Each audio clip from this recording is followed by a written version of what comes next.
السلام علیکم ورحمۃ اللہ وبرکاتہ۔ بری صحبت۔ عامر ہمیشہ اپنی والدہ کی نصیحت ایک کان سے سن کر دوسرے کان سے نکال دیتا۔ سب گھر والے اس کی عادت سے بہت تنگ تھے۔ وہ گھر کی ساری جمع پونجی اپنے نشے کی بری عادت میں صرف کر دیتا۔ اس کا ایک ہی بھائی عمران تھا جو بہت محنتی تھا۔ عامر کے والد 3 سال پہلے وفات پا گئے۔ ان کی وفات کے بعد عمران نے اپنی تعلیم ادھوری چھوڑ کر گھر کا خرچ سنبھال لیا۔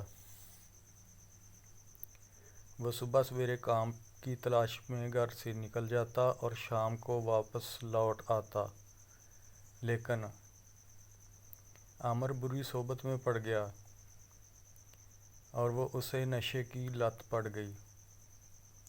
اس کے گھر والوں نے اسے بہت سمجھایا، لیکن اس کے کان پر جوں تک نہ رینگتی۔ اس کے دوست اسے اس کے گھر والوں کے خلاف ورگلاتے اور وہ ان کی باتوں میں آ جاتا۔ ایک روز عامر نشہ کر کے رات کو دیر سے گھر پہنچا اور چلا چلا کر اپنی والدہ سے کھانا مانگا۔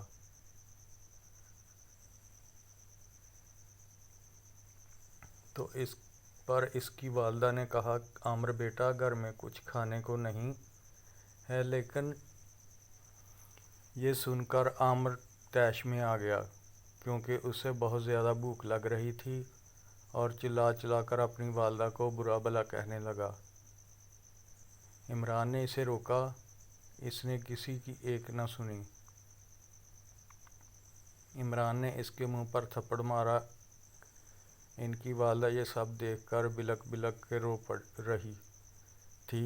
اگلی صبح ماں نے عامر سے کہا، پہلے کام کر، رقم لا، گھر میں کھانا پکے گا۔ یہ سن کر عامر آگ بگولا ہو گیا اور وہ اپنی ماں کو دھکا دے کر وہاں سے باہر نکل گیا۔ جب وہ اپنے دوستوں کے پاس پہنچا، اس کے پاس پیسے نہ ہونے کی وجہ سے اس کے دوست اس سے جھگڑا کرنے لگے اور اسے اتنا مارا کہ وہ زخمی ہو کر زمین پر گر پڑا۔ وہ گلی میں بے ہوش پڑا تھا۔ تب چاچا کرم داد کا وہاں سے گزر ہوا۔ انہوں نے عامر کو اس حالت میں پایا اور وہ اسے اسپتال لے گئے، اور وہاں سے جب اس کے گھر میں اس کی ماں کو بتایا تو وہ بہت پریشان ہوئی۔ جب عمران واپس آیا تو اس کے ہاتھ میں مٹھائی کا ڈبہ تھا اور وہ بہت خوش لگ رہا تھا، کیونکہ اس کی ایک فیکٹری میں نوکری لگ گئی تھی۔